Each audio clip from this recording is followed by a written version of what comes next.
A cold CEO faints at the clinic, wakes up.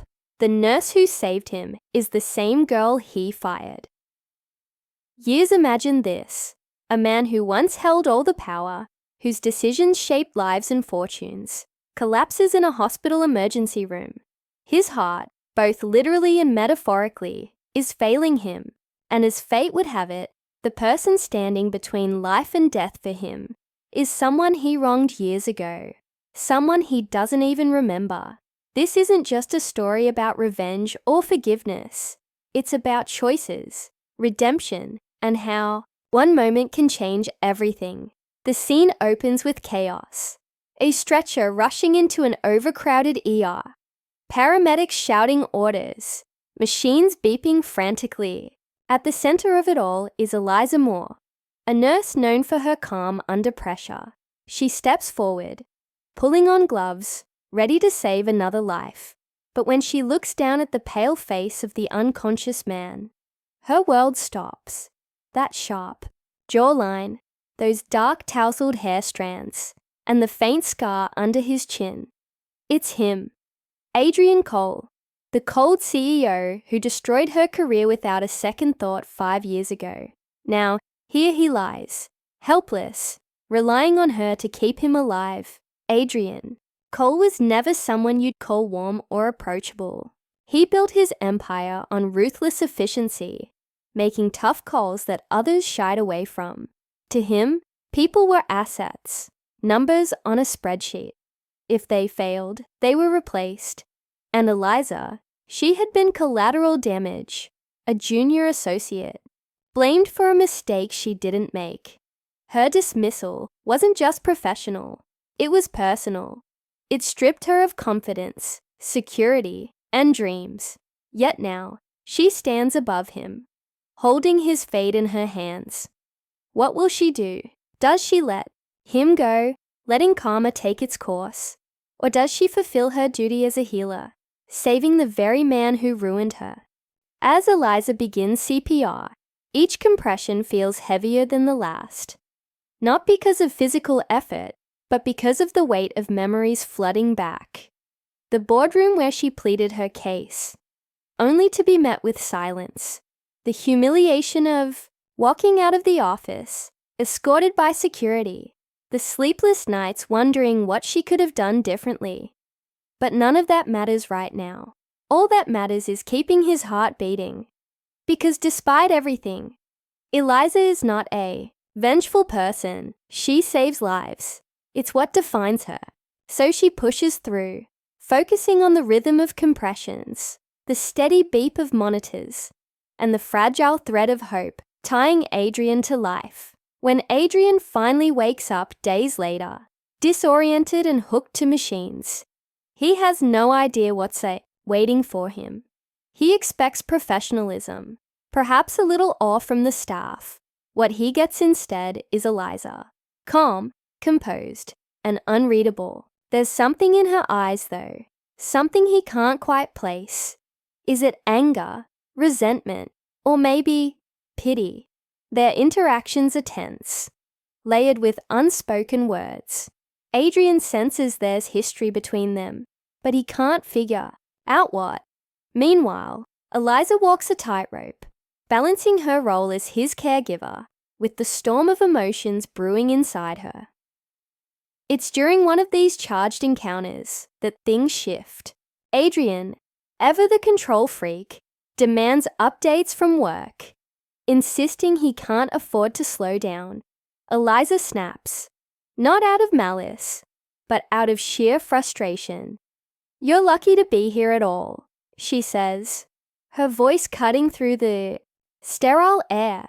Then, almost hesitantly, she adds, "I know what it's like to lose everything."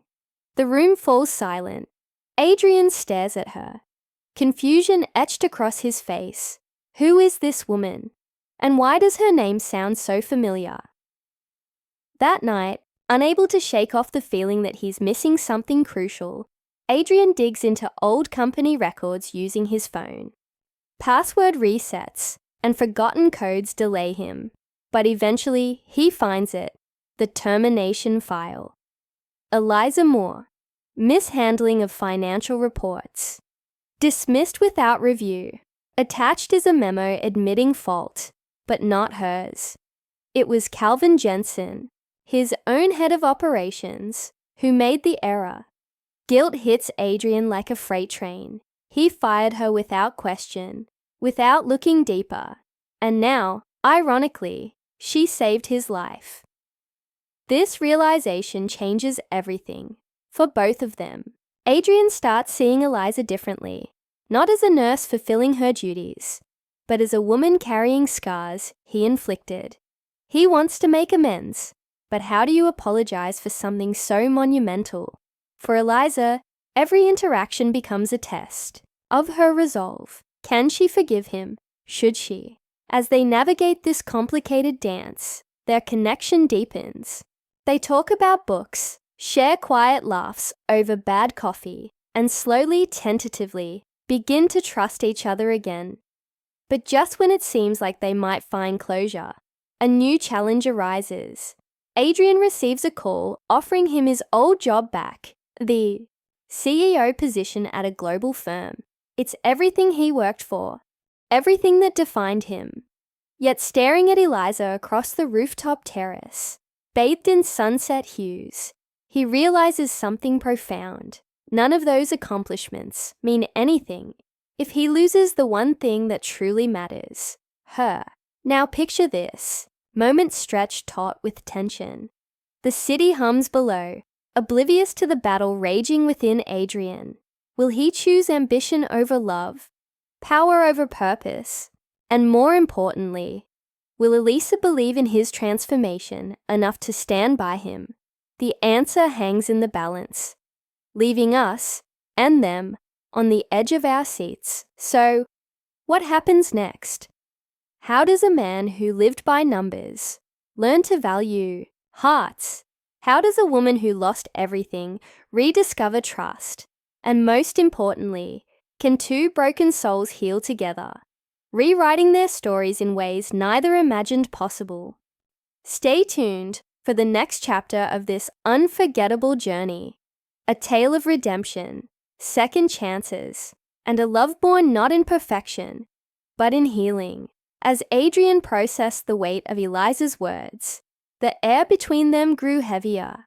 She had laid bare not just her pain, but also his own failures. Failures he hadn't even known he'd committed.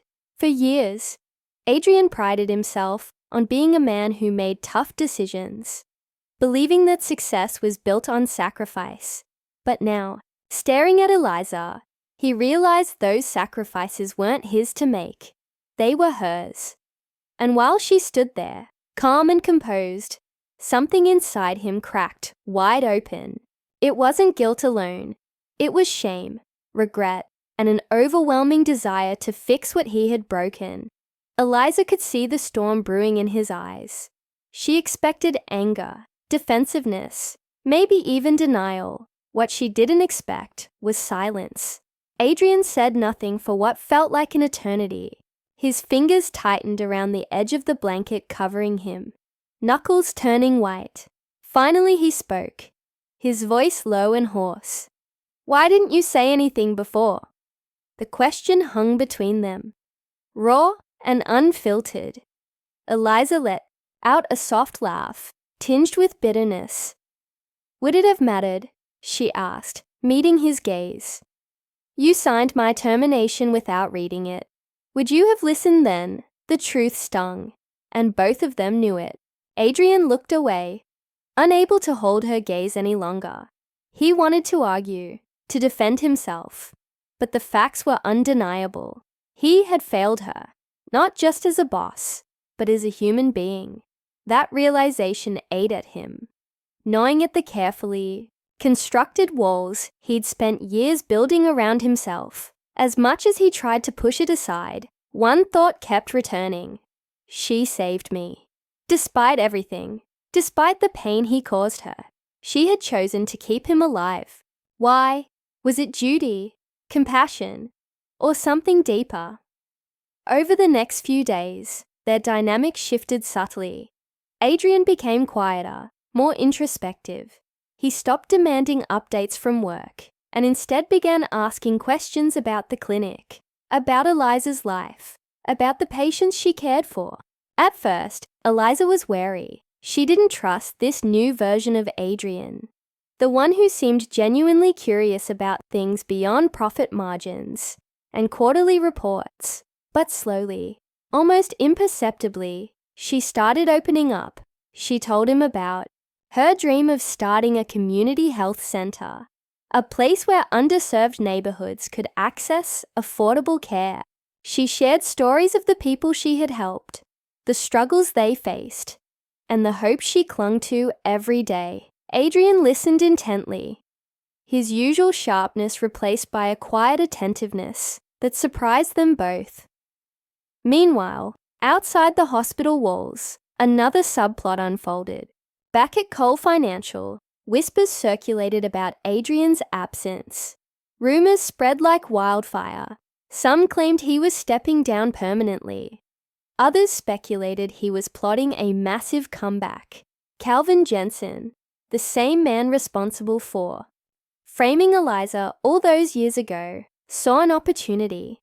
With Adrian sidelined, Calvin positioned himself as the interim leader, consolidating power and making moves to secure the CEO position permanently. Little did he know, his actions would soon come back to haunt him. Back at the clinic, tensions simmered beneath the surface. One evening, after most of the staff had left, Eliza found herself alone with Adrian in the dimly lit recovery wing. They were discussing logistics for her community health project when lightning flashed outside, illuminating the room briefly. Thunder followed, shaking the windows. A moment later, the lights flickered and went out, plunging the building into semi-darkness. Emergency generators kicked in, casting a faint red glow over the corridors. "I should check the supply closet," Eliza said, grabbing a flashlight. "Make sure we're stocked if the storm gets worse." Adrian hesitated, then swung his legs off the bed. "I'll come with you," he insisted. Eliza frowned. "You're still recovering. You shouldn't be walking around." But Adrian shook his head firmly.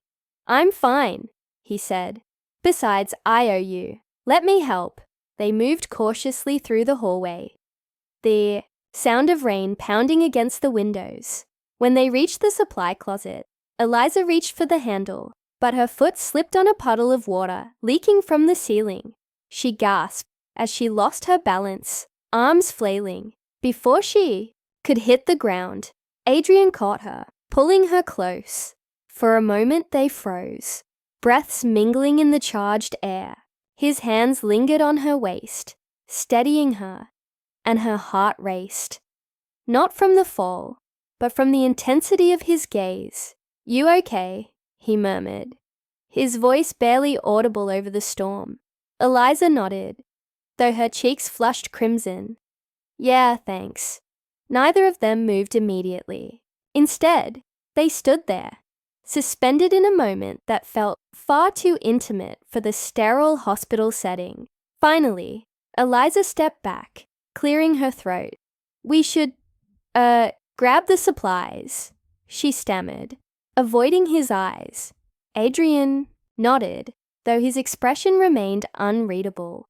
Whatever had passed between them in that fleeting instant, neither was ready to acknowledge it yet. As the storm raged on outside, so did the internal storms within them.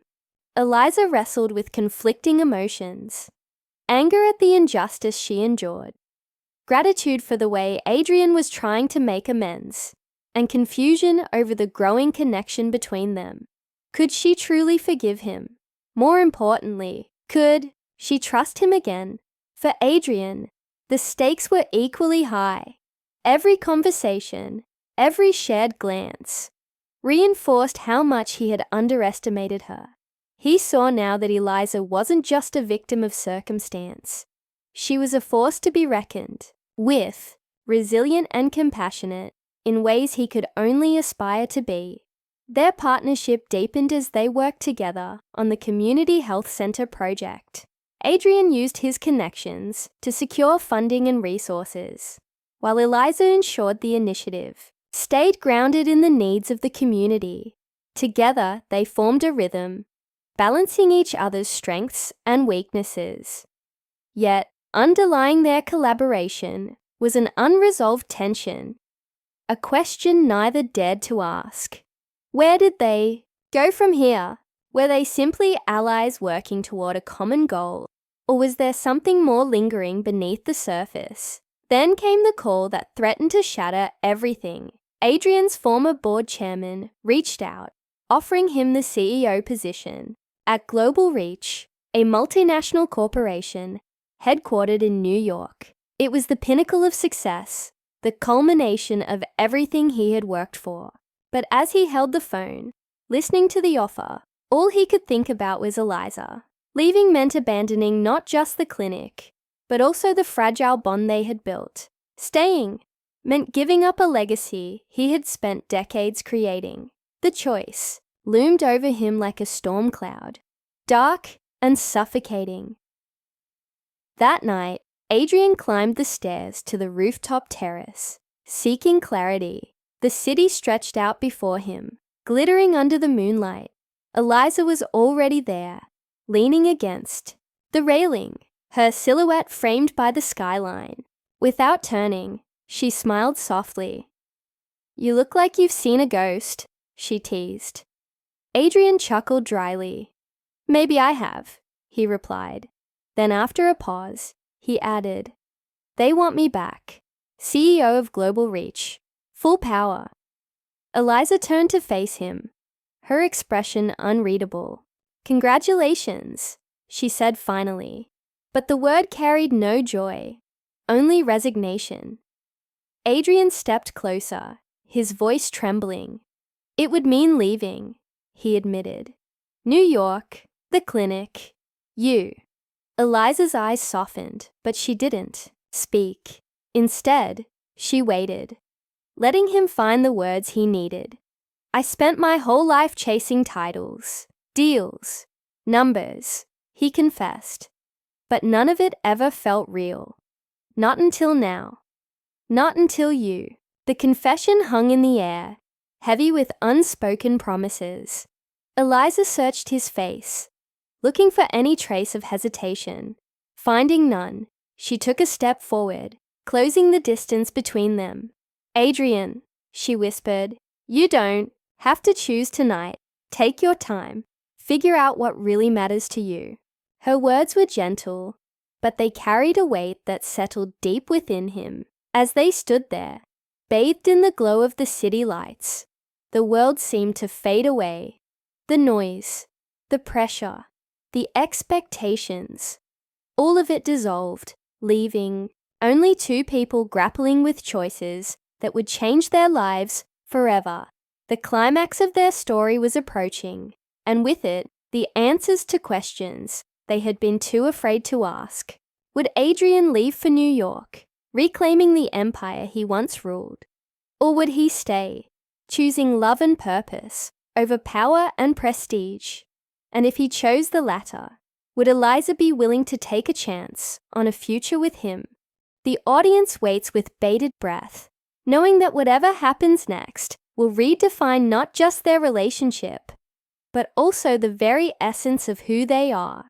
The applause from the crowd lingered in the air, a wave of celebration that seemed to stretch endlessly. Yet, for Eliza and Adrian, the noise faded into the background. All they could hear was the steady rhythm of their own hearts, beating in sync after years of chaos and pain.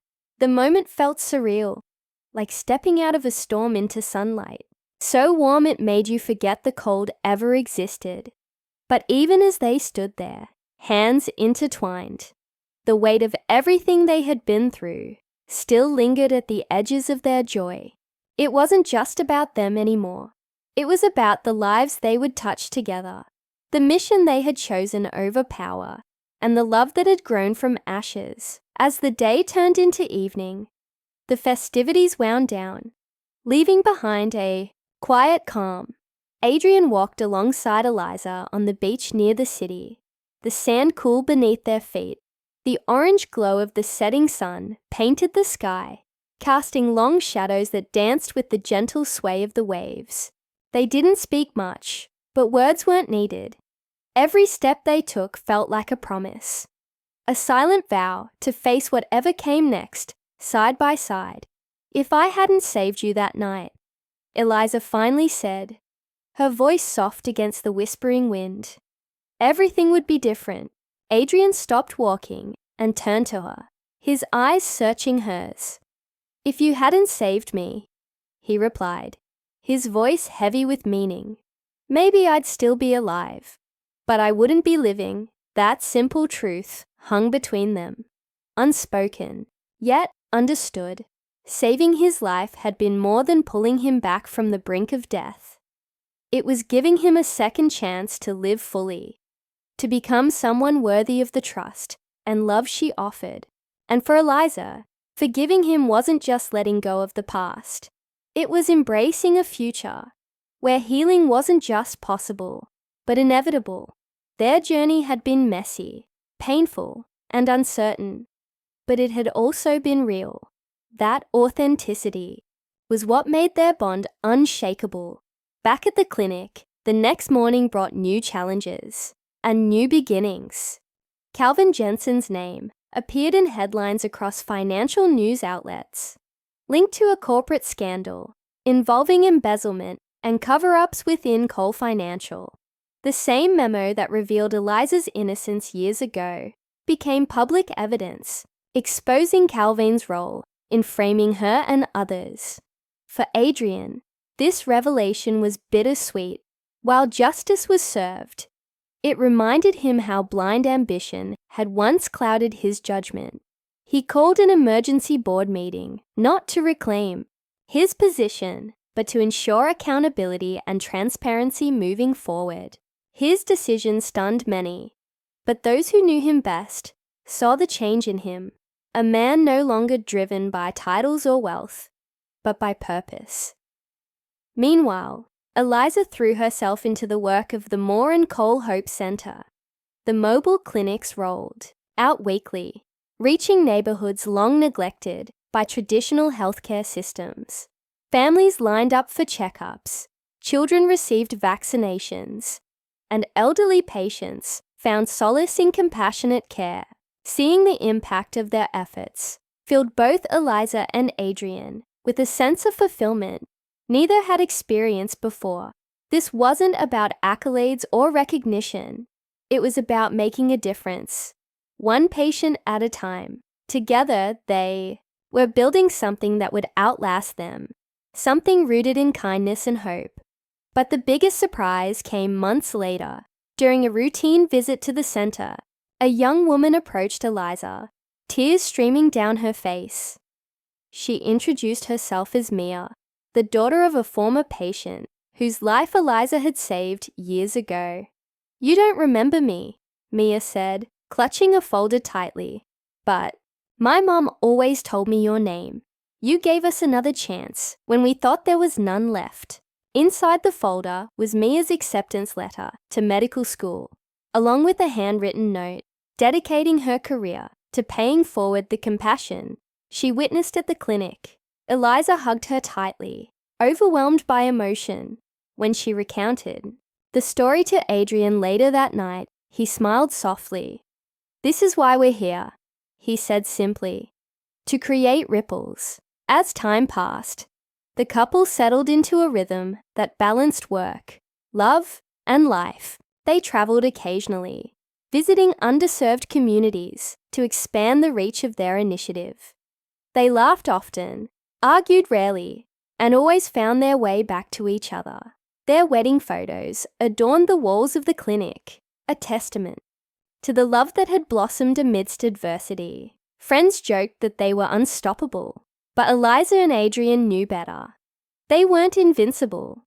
They were human, flawed, and imperfect, but determined to grow together. In the end, their story wasn't just about redemption or forgiveness. It was about choice, the countless small decisions that shaped who they became. It was about choosing vulnerability over pride, compassion over convenience, and love over fear. Adrian had once lived by numbers, but now he measured success in smiles, handshakes, and the warmth of knowing he had made a difference. Eliza, who had carried the weight of betrayal for so long, discovered that true strength lay in letting go and trusting again. Their journey taught them, and everyone who heard their story, that people can change, wounds can heal, love doesn't always come easily, but when it does, it's worth fighting for. As they stood together one evening, watching the sunset paint the horizon in hues of gold and crimson, Adrian slipped his arm around Eliza's shoulders. "We did it," he murmured. She leaned into him, smiling. "No," she corrected gently. "We're still doing it." And with that, they stepped forward into the unknown, ready to write the next chapter of their lives. Not as two individuals, bound by circumstance, but as partners united by purpose, love, and an unwavering belief in second chances.